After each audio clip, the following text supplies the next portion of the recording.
इतने दिनों से मेरे जैसे भूतों की कहानियां देख रहे हो, लेकिन अभी तक सब्सक्राइब नहीं किया। क्यों? इसकी सजा मिलेगी।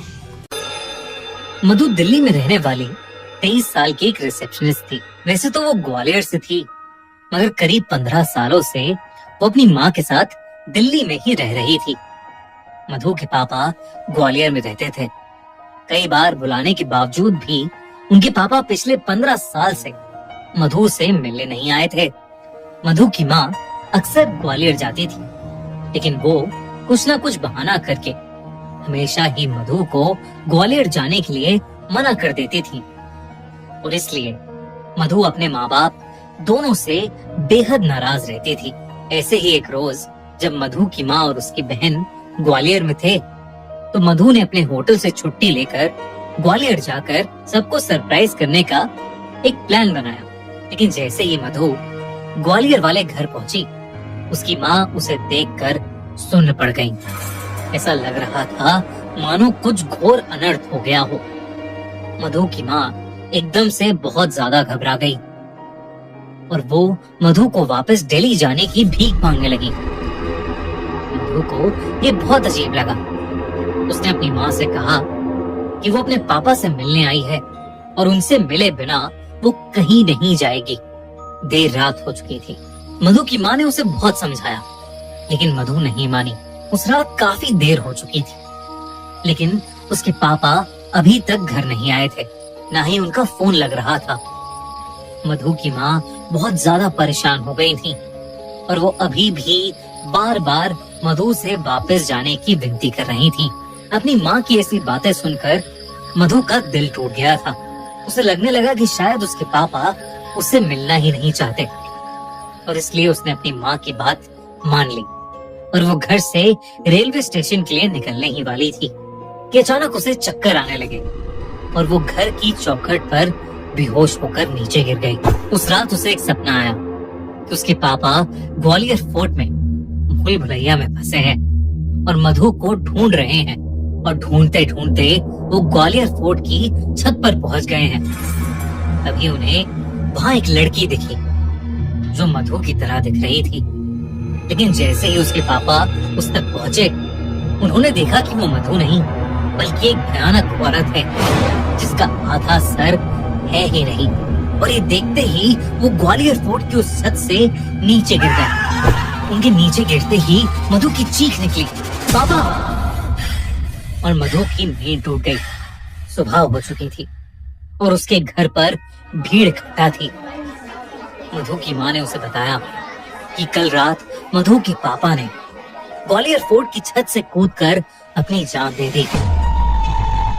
जब ये बात मधु ने सुनी तो उसका दिल पूरी तरह चकनाचूर हो गया।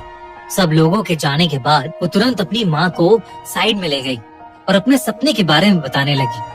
और तब उसकी माँ ने मधु को कुछ ऐसा बताया जिसे सुनकर मधु की रूह कांप गई। दरअसल 15 साल पहले जब मधु छोटी सी थी, तब उसके पेरेंट्स उसे ग्वालियर फोर्ट घुमाने लेकर गए थे। उस दिन फोर्ट में बहुत भीड़ थी, जिसकी वजह से छोटी सी मधु अपने पेरेंट्स से अलग हो गई थी। वो मान सिंह महल के सबसे नीचे वाले फ्लोर में फंस गई थी। दोस्तों, गुजरात में 2002 में कुछ ऐसा हुआ था जिसने पूरे इंडिया को हिलाकर रख दिया था। मुजफ्फरनगर से अहमदाबाद जाने वाली साबरमती एक्सप्रेस जब गोधरा में रुकी तो अचानक उसके 2 डब्बों में आग लग गई और 59 लोग यानी 59 लोगों की जलकर उस ट्रेन के अंदर मौत हो गई। लेकिन वो आग लगी तो लगी कैसे? क्या है गोधरा कांड का सच? जानने के लिए देखिए हमारी नई क्राइम स्टोरी गोधरा कांड, सिर्फ हमारे crime channel the crime show by खूनी मंडे पर। लिंक डिस्क्रिप्शन और पिन कमेंट में। जो अंडरग्राउंड था वो उस ग्वालियर फोर्ट की एक ऐसी जगह थी जहां अक्सर कम ही लोग जाते थे। उस जगह को रात में अक्सर बंद कर दिया जाता है, क्योंकि लोग कहते हैं कि ग्वालियर फोर्ट की उस जगह में रात को मुगलों और अंग्रेजों के जरिए मारे और सताए गए राजा रानियों की आत्माएं भटकती हैं। इन्हीं सब बातों से मधु के पेरेंट्स का डर बढ़ता जा रहा था, लेकिन फिर भी उन्होंने गार्ड्स को बताया कि उनकी बेटी मधु अंदर रह गई है। वो सब मिलकर मधु को ढूंढने लगे। तभी अंदर बैठी मधु को अचानक से गाने की आवाज आने लगी। उठकर उस आवाज की तरफ गई। देखते ही देखते मधु को अपने आगे चल रही एक परछाई नजर आई। मधु ने उसे आवाज लगाई तो परछाई हवा में कहीं गायब हो गई। तभी मधु को ऐसा लगा कि जैसे उसके पीछे कोई खड़ा है। वो पलटी तो उसने देखा कि सफेद लहंगे में एक औरत उसके सामने खड़ी है। उस औरत का भयानक चित्र देख नन्ही सी मधु की चीख निकल गई। उसका आधा चेहरा था ही नहीं और उसके हाथों और पैरों में कीड़े चल रहे थे। ये देखकर मधु बहुत ज्यादा डर गई और भागकर किसी कमरे में घुस गई। उसने दरवाजा अंदर से लॉक कर लिया और जोरों से रोने लगी। तभी उसे दीवार खुरचने की आवाज आई और उसने देखा कि वही औरत उस कमरे के कोने में बैठी दीवार पे कुछ मंत्र लिख रही है। उसके हाथ में सफेद रंग का पाउडर है। मधु उसे देखकर वहीं जम गई। तभी उस औरत ने अपना चेहरा धीरे से पलटा और मधु की तरफ रेंगती हुई आने लगी। उसने मधु की आंखों में झांका और उसके माथे पर वो व्हाइट पाउडर लगा दिया। मधु को तभी चक्कर आने लगे और वो वहीं बेहोश हो गई। अगली सुबह मधु का बेहोश शरीर अपने आप उसी पॉइंट से मिला जहां से उसके पापा ने छलांग लगाई थी। इसके बाद मधु उठी ही नहीं। उसके पेरेंट्स उसे कई डॉक्टर्स के पास लेकर गए मगर कोई समझ ही नहीं पाया कि आखिर वो बेहोशी की हालत में क्यों फंस गई थी। उसकी सांसें तो चल रही थी लेकिन वो अपनी आंखें खोल ही नहीं पा रही थी।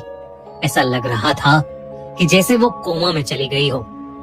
तब मधु की माँ एक पंडित को बुला के लाई जिन्होंने मधु को देखते ही बता दिया कि मधु को महल की एक मरी हुई रानी की दासी का श्राप लग गया है जिसकी आत्मा वहाँ अपने मौत का बदला लेने के लिए भटक रही है। उन्होंने बताया कि मधु के अंदर एक शैतान वास करने लगा है और वो धीरे धीरे मधु की जान ले लेगा।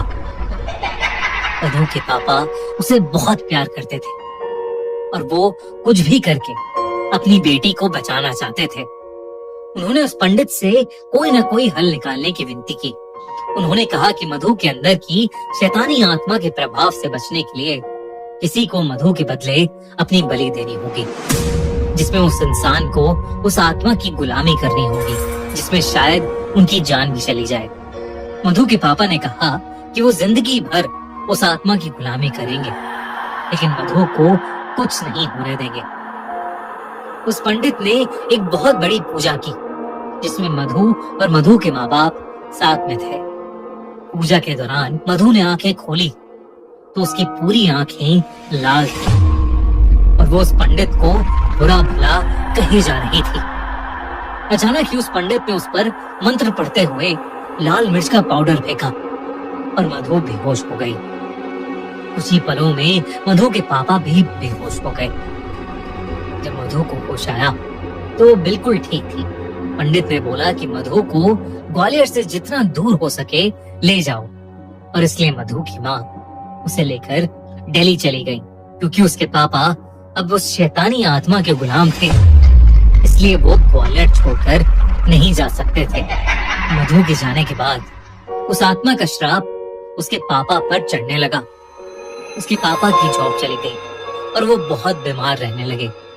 लेकिन जब मधु वापस ग्वालियर आई तो वो आत्मा मधु की जान लेना चाहती थी लेकिन उसके बदले उसके पापा ने अपनी जान उस आत्मा को दे दी। अपनी माँ की पूरी बात सुनकर मधु रोने लगी और अपनी माँ से माफी मांगने लगी।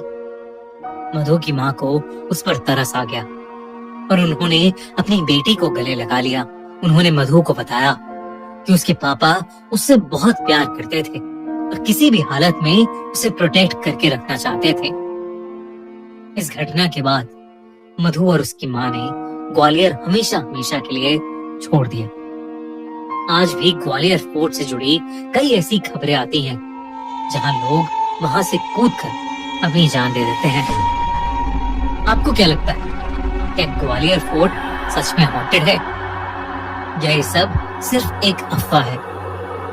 हमें कमेंट्स में जरूर बताइए। और अगर आपको इंडिया की कोई हॉन्टेड जगह पता है जिस पर आप चाहते हैं कि हम वीडियो बनाएं तो हमें कमेंट्स में जरूर बताइए। दोस्तों, अगर आपको ये कहानी पसंद आई तो खूनी मंडे को जल्दी से सब्सक्राइब करिए और साथ ही एंड स्क्रीन पर क्लिक करो और देखो हमारी नई क्राइम स्टोरी गोधरा कांड, only on the crime show by खूनी मंडे।